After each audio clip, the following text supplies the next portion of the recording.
جس بھی ورڈ کے اندر قرآن کے تنوین ہوگی، اور تنوین ہمیشہ ہمیشہ ہمیشہ ورڈ کے آخر میں آتی ہے، وہ کبھی بھی درمیان میں، شروع میں، کہیں پر نہیں آتی۔ آپ لوگوں نے دیکھا بہت ہوگا اس کو، لیکن کبھی غور نہیں کیا ہوگا اس بات پہ کہ ہمیشہ تنوین ورڈ کی لاسٹ میں آتی ہے۔ آج سے غور کیجیے گا، اور جس ورڈ پر آپ تنوین دیکھیں گے وہ ورڈ آپ کا اسم ہوگا، اور اسم بھی کون سا ہوگا؟ اس میں نکرہ ہوگا، یعنی کہ عام سا نام۔ جیسے کتابن ہو گیا، اس کا ترجمہ کرتے وقت آپ کہیں گے ایک کتاب، کتابن، قلم، ٹھیک ہے، کتابن، قلم، جنتن، یہ سارے کے ساری جو بات، یہ جو ساری جن کے اوپر تنوین آپ دیکھیں گے قرآن کے اندر، عربی زبان میں جہاں پر بھی آپ تنوین دیکھیں گے، آپ کے ذہن میں پہلی بات آنی چاہیے کہ یہ اسم ہے۔ اور تنوین سے اسم کے بعد اسم کی دو کیٹیگرائز ہم کریں گے، ایک تنوین، ایک وہ اسم نکرہ ہوگا، ایک معرفہ ہوگا۔ اگر تنوین ہوگی تو ڈیفینیٹلی اٹس 100% اس میں نکرہ۔ اب دوسری بات ہم دیکھتے ہیں تشدید۔ تشدید کسی حرف کو دوہرا کر پڑھنے کی علامت ہے۔ حرف پر چھوٹا سا ڈبلیو سا نشان بنا ہوا ہوتا ہے۔ ہم جانتے ہیں کہ اس کے اندر تشدید سے مراد کیا ہے، کہ وہ دو لیٹرز ہیں، ربی، دو با ہے، ان کے با کو ملایا گیا ہے، دو با کو اکٹھا کر کے ادغام کیا گیا ہے۔ یہ انشاءاللہ ہم اس کا رول دیکھیں گے آگے کہ کیسے پتہ چلتا ہے اور کون سا لیٹر ہے، اس پر حرکت کون سی ہے، یہ ساری چیزیں ہم انشاءاللہ آگے سیکھیں گے۔ ساکن کیا ہوتا ہے؟ جو سکون ہو، حرف پر جزم کا نشان بغیر حرکت کے پڑھا جاتا ہے، جیسے اسلمہ۔ آپ دیکھ رہے ہیں کہیں پر گول لگا ہوا ہوتا ہے، کسی کے اوپر چھوٹا سا دال، چھوٹی سی دال بنی ہوئی ہوتی ہے، اور کسی پر الٹی بھی بنی ہوئی ہوتی ہے، اس طرح سے مختلف طریقے ہیں، ایسے بھی ہوتی ہے، ایسے بھی ہوتی ہے، اور اس طرح سے بھی ہوتی ہے۔ تو یہ جزم کے مختلف طریقے ہیں، آپ قرآن کے اندر یہ سارے طریقے دیکھتے ہوں گے انشاءاللہ۔ آگے چلتے ہیں جی۔ اچھا جی، آپ لوگ جتنی بھی باتیں منہ سے ہم بولتے ہیں، آپ لوگوں نے اردو میں بولتے ہوں گے یہ لفظ کہ آپ کے منہ سے ادا کیے ہوئے کلمات ہمارے لیے بہت اہمیت رکھتے ہیں۔ کلمات کیا ہوتے ہیں؟ آپ لوگوں نے اس کو بھی چھوڑیں، آپ لوگوں نے پہلا کلمہ یاد ہوگا آپ لوگوں کو، کلمہ۔ کلمہ کیا ہے؟ بات۔ ہر وہ بات جو آپ کے منہ سے نکلتی ہے، اور وہ منہ سے نکلنے والی ہر بات جو میننگ فل ہے، جو میننگ فل ہے، جس کا کوئی میننگ ہے، ہر وہ کلمہ، ہر وہ بات، every single word which is meaningful, جس کا آپ کو نے میننگ دی، جو میننگ فل ہے، جس کا میننگ ہے، وہ کلمہ کہلاتا ہے۔ چونکہ عربی زبان کے اندر، قرآن کے اندر جتنے بھی الفاظ ہیں وہ سارے کے سارے میننگ فل ہیں، کوئی ایسا ورڈ ہے نہیں قرآن کے اندر جو میننگ فل نہ ہو۔ اس لیے قرآن کے تمام الفاظ کلمہ ہی ہیں۔ کلمہ کیا ہوتا ہے؟ منہ سے نکلنے والی ہر بامانی لفظ جس کا معنی ہو، میننگ فل ہو، وہ کلمہ ہے۔ اور کلمہ کو آگے 3 جگہ پہ کیٹیگرائز کیا گیا۔ سب سے پہلی چیز کیا ہوتی ہے؟ ہم منہ سے کون سا لفظ نکالتے ہیں؟ سب سے پہلے ہم کسی کا نام لیتے ہیں نا، تو وہ اسم ہو گیا، ناؤن۔ ہم جب بھی کسی کا نام لیتے ہیں تو وہ اسم ہو گیا۔ دوسری بات ہوتی ہے کہ ہم وہ کام کرنے والا، وہ اس کام کرنے والا جو اسم ہے، وہ جو ناؤن ہے، وہ کام کو کسی ٹائم پیریڈ میں کرے گا تو وہ فیل ہوتا ہے۔ جو ٹائم پیریڈ میں ہم جب کسی کو قید کر دیں، جب ہم کسی کو ٹائم پیریڈ دے دیں تو وہ فیل بن جاتا ہے۔ اب ایک اور چیز جو تیسری ہے، وہ جس کو پریپوزیشن کہا جاتا ہے، جو حرف ہوتی ہے، حرف ہے، وہ بیسیکلی حرف اکیلا کچھ بھی نہیں کر سکتا، اس کی کوئی اہمیت، کوئی طاقت کچھ بھی نہیں ہوتی until and unless it is joined with اسم اور فعل۔ آپ اس کو جب تک اس حرف کو اسم کا سہارا نہ دیں، اس وقت تک حرف کا کوئی کام نہیں ہے۔ حرف کبھی بھی آپ کو یہ آپ کو کبھی بھی نہیں پتہ چلتا کہ حرف کیا کیا اہمیت رکھتا ہے۔ آپ نے ہمیشہ حرف کو دیکھا ہوگا کہ وہ ہمیشہ اسم سے پہلے آتا ہے۔ پریپوزیشنز آپ جب انگلش میں یوز کرتے ہیں تو کیا کہیں گے؟ The cat is under the table۔ Under کیا ہے؟ پریپوزیشن ہے۔ ٹیبل کیا ہے؟ It's a noun۔ تو preposition always comes before a noun۔ So it elaborates you۔ کیا elaborate کرتا ہے آپ کو وہ سوری حرف preposition کیا elaborate کرتا ہے؟ About the position of the noun۔ کیا آپ کو بتا رہا ہے کہ ناؤن کی پوزیشن کیا ہے. What is preposition? Basically it is telling you about the position of a noun. ٹھیک ہے، تو یہاں پر بھی حرف وہی کام کرتا ہے، وہی کام جو انگلش میں آپ کا پریپوزیشن کرتا ہے، عربی کے اندر وہی آپ کی پریپوزیشن حرف وہ کام کرتی ہے. ٹھیک ہے، اور اس لیے آپ کسی کو کہتے رہے under under under under under, ان آن، کسی کو سمجھ ہی نہیں آئے گی آپ کیا بولیں گے. تو آپ کو حرف کو بتانے کے لیے کسی کے سہارے کی ضرورت ہوتی ہے. until and unless اس کے بغیر حرف کوئی اہمیت نہیں رکھتا. پھر سے ریوائز کریں گے، منہ سے نکلنے والا ہر بامانی لفظ، ہر وہ میننگ فل ورڈ جو میننگ رکھتا ہے اس کو کلمہ کہتے ہیں. ٹھیک ہے، اور کلمہ کی 3 اقسام ہیں، اسم، فعل اور حرف. آئی ہوپ سو کہ یہاں تک آپ کو سمجھ آ گیا ہوگا. آگے چلتے ہیں، آگے چلیں جی.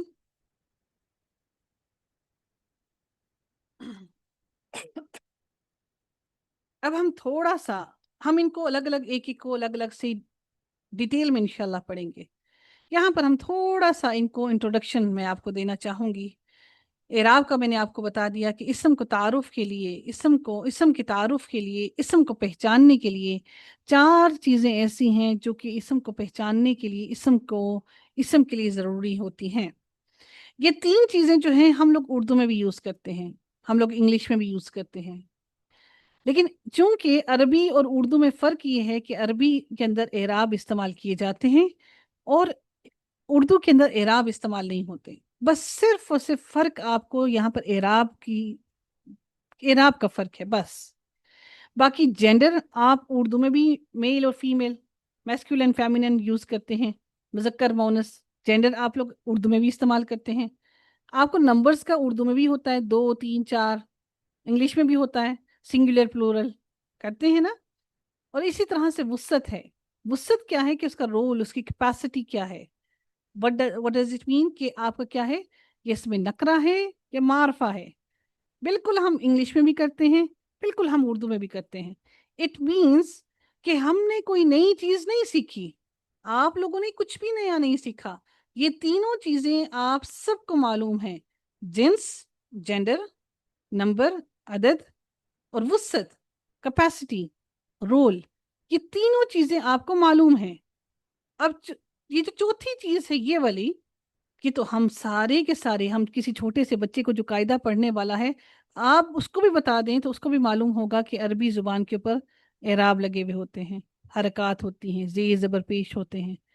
تو اٹ مینس کہ ہم نے ان چاروں چیزوں میں سے یہ جو 4 عوامل ہیں اسم کے، جو چاروں عوامل جن سے جو ہمیں اسم کے لیے ضروری چاہیے ہوتے ہیں، یہ نئے نہیں ہیں آپ کے لیے، یہ سارے آپ لوگوں نے پہلے پڑھے ہوئے ہیں. یہ ہم بچپن سے ہم لوگوں نے 1 کلاس سے پڑھنے سیکھ لیے تھے الحمدللہ. تھوڑا سا مزید اس کو تھوڑا سا مزید دیکھتے ہیں، زیادہ نہیں. اعراب کیا ہیں؟ رفع، نصب اور جر. پیش نصب کہتے ہیں زبر کو اور جر کہتے ہیں زیر کو. ٹھیک ہے، رفع یہ عربی زبان میں، نصب اور جر، ٹھیک ہے، یہ اعراب ہیں، یہ سارے اعراب ہیں. یہ کیا کرتے کیا ہیں، اعراب کیا کرتے ہیں؟ یہ در حقیقت ہمیں اس کی حالت کو ظاہر کرتے ہیں، اسم یا فعل کی حالت کو ظاہر کرتے ہیں. کیا ظاہر کریں گے؟ اسم کیا ہے، یہ آپ کا سبجیکٹ ہے یا آبجیکٹ ہے. یہ میں صرف آپ کو انٹروڈیوس کروا رہی ہوں. یہ انشاءاللہ ہم قرآن کے اندر سارا کچھ دیکھیں گے، صرف آپ اس کو دیکھ لیجئے تاکہ ہماری آنکھوں کو تھوڑی عادت ہو جائے.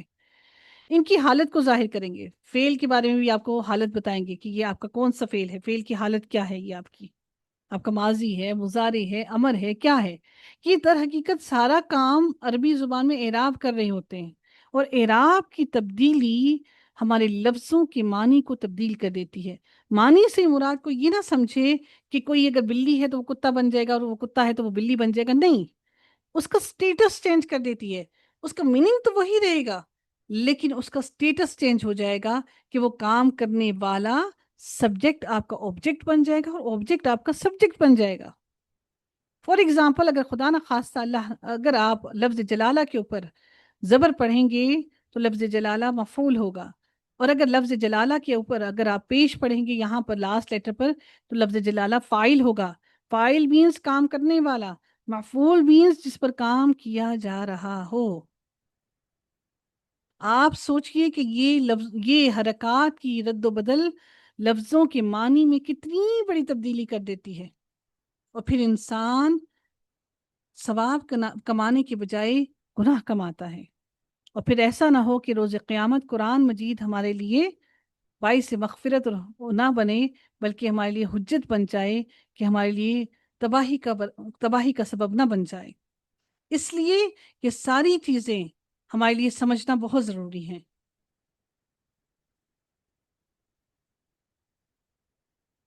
اچھا جی ٹھیک ہے جی، یہ زیر، سوری یہ اوپر آگی زیر،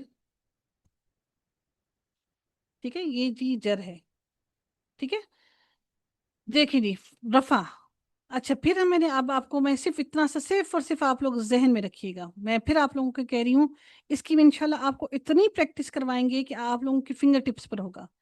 رفع، جب بھی کسی اسم کے اوپر آپ لاسٹ والے لیٹر پر، جب آپ لاسٹ لیٹر، اعراب کی جب بات کی جا رہی ہو تو لاسٹ لیٹر کو دیکھتے ہیں، ٹھیک ہے، اعراب کی بات کی جا رہی ہے تو لاسٹ لیٹر کو دیکھتے ہیں، یہ لاسٹ لیٹر، جب بھی کسی اسم کی لاسٹ لیٹر پر آپ پیش دیکھیں گے تو دیٹ ول بی یور فاعل۔ what does it mean? It will be your subject, the work doer۔ آپ رفع دیکھیں گے لاسٹ لیٹر پر کسی بھی اسم کے اوپر تو وہ آپ کا فاعل ہوگا۔ نصب دیکھیں گے یعنی کہ آپ اس کے اوپر زبر دیکھیں گے تو وہ آپ کا مفعول ہوگا، یعنی کہ آبجیکٹ ہوگا جس پر ہم کام کر رہے ہیں۔ اسم کے اوپر آپ پیش دیکھیں گے تو وہ آپ کا فاعل ہوگا، اسم کی لاسٹ لیٹر پر آپ اگر زبر دیکھیں گے تو وہ آپ کا مفعول ہوگا۔ انشاءاللہ اس کی بہت بہت پریکٹس کریں گے ہم، پورے ویک میں آگے صرف اسی پر پریکٹس کریں گے۔ اور جر جو ہے وہ زیر، یہ پریپوزیشنز کے بعد، ابھی میں نے آپ کو بتایا تھا نا حرف جو پریپوزیشنز ہوتی ہیں، ان کے بعد جب بھی آپ کا ناؤن آئے گا تو وہ ناؤن کے ساتھ آپ ہمیشہ زیر دیکھیں گے، otherwise every single noun is always in the state of رفع۔ ہر ناؤن، ہر اسم ہمیشہ پیش کی حالت میں ہوتا ہے، وہ زبر اور زیر کی حالت میں کبھی بھی نہیں ہوتا۔ وہ اگر زبر اور زیر کی حالت میں جاتا ہے تو وہ کسی وجہ سے جاتا ہے۔ زبر اس لیے بن جاتا ہے زبر میں کیونکہ وہ مفعول بنتا ہے، زیر میں اس لیے جاتا ہے کیونکہ اس سے پیچھے ہمارا حرف جار ہوتا ہے، یعنی پریپوزیشن ہوتی ہے۔ the preposition shows us that this word must go in the state of jar۔ زیر کی حالت میں اس کو لازمی جانا ہے، ٹھیک ہے جی۔ آپ لوگوں کو میری بات سمجھ آئی ہے؟ تھوڑے سے ہینڈ ریز کر دیں تو تھوڑا سا مجھے بھی حوصلہ ہو جائے کہ کچھ سمجھ آیا ہے۔ اچھا جی، اسم کی اب ہم صرف گو تھرو ہو رہے ہیں، ٹھیک ہے، انشاءاللہ ہم ان کو ڈیٹیل میں آگے پڑھیں گے۔ اب جنس کیا ہے اور جنس کا تعارف اور تعریف دیکھتے ہیں۔ جنس آپ جانتے ہیں جینڈر ہوتا ہے، جینڈر میں کیا ہوتا ہے، میسکولن، فیمینن، مذکر، مونس۔ مذکر ہے ہم دیکھتے ہیں جیسے زیدن، کتابن، یہ سارے کے سارے مذکر ہیں۔ اور مونس کی علامت کیا ہوتی ہے؟ اچھا، عربی زبان کے اندر ایک اور بات بتانا چاہوں گی آپ کو، عربی زبان کے اندر ہر اسم مذکر ہی وہ کہلاتے ہیں، وہ کہتے ہیں ہر اسم مذکر ہے until and unless کہ اس کا مونس ہونا ثابت نہ ہو جائے، ٹھیک ہے۔ ادروائز عربی زبان کے اندر ہر چیز، ہر اسم، ہر ناؤن آپ کا مذکر ہوتا ہے جب تک کہ آپ کا اس کا مونس ہونا ظاہر نہ ہو جائے۔ ایک صرف ظاہری مونس کی ہم علامت آپ کو بتانا چاہیں گے، وہ کیا ہے؟ اس کے آخر میں تائے مربوطہ گول تا آتی ہے، ٹھیک ہے، گول تا، یہ آپ دیکھ رہے ہیں گول تا، جنتن، قرآن میں آپ پڑھتے ہوں گے، فاطمتن، سیارتن، یہ گول تا آتی ہے، مونس کے آخر میں گول تا آتی ہے، نیچے یہی لکھا ہوا ہے، یہ تھوڑا سا سلائیڈ بڑی ہونے کی وجہ سے نظر نہیں آ رہا۔ مثال ہے طالبتن۔ اب اچھا، مذکر سے بھی بڑے آسانی سے آپ مذکر سے مونس بنا سکتے ہیں، جیسے فار ایگزامپل طالبن جو ہے یہ مذکر ہے، اس کے آگے آپ تائے مربوطہ ڈال دیں گے تو آپ کا یہ مونس بن جائے گا۔ طالبن ہے، کیونکہ ہم نے تنوین لاسٹ لیٹر پر ڈالنی ہے تو ہم لوگ کیا کریں گے، اس کو طالبتن پڑھ دیں گے، اس پر زبر ڈال دیں گے لاسٹ لیٹر پر اور آگے تا، گول تا ڈال دیں گے تو یہ مونس بن جائے گا، طالبتن، ٹھیک ہے جی۔ ہم مذکر سے مونس بھی بنا سکتے ہیں، اور مذکر سے مونس کی علامت یہی ہوتی ہے کہ مونس کے آخر میں تا گول تا آتی ہے۔ اب ہم دیکھتے ہیں دوسری چیز، ہم نے سب سے پہلے اعراب کو ڈسکس کیا، اس کے بعد ہم نے جینڈر کو ڈسکس کیا، اب تیسری چیز ہم دیکھنے لگے ہیں ہم ان کے نمبرز کو، عدد کو۔ عدد کیا ہوتا ہے؟ نمبرز۔ ہر لینگویج کے اندر یا تو پھر سنگولر ہوتا ہے یا پھر پلورل ہوتا ہے، دو طرح کے ہوتے ہیں، لیکن عربی زبان کے اندر تین طرح کے وہ یوز کرتے ہیں، کیونکہ میں نے آپ سے کہا عربی زبان بہت واسٹ ہے، بہت زیادہ۔ اس میں واحد بھی ہوتا ہے، یعنی کہ دو کے لیے، تسنیہ کے لیے، ٹو کے لیے ایک الگ ورڈ یوز ہوتا ہے جس کو تسنیہ کہتے ہیں، اور ایک ہوتا ہے جمع۔ یعنی واحد اور جمع تو آپ کو پتا ہے، بس تسنیہ آپ کو نہیں پتا تھا، تسنیہ ثانی دوسرا، ٹھیک ہے؟ تسنیہ، تسنیہ ہے، تسنیہ کا مطلب کیا ہے؟ دوسرا، دو، دو ہونا۔ ہم اس کو بنانے کا طریقہ سیکھیں گے انشاءاللہ، وہ کس طرح سے ہوگا وہ انشاءاللہ ہم دیکھیں گے۔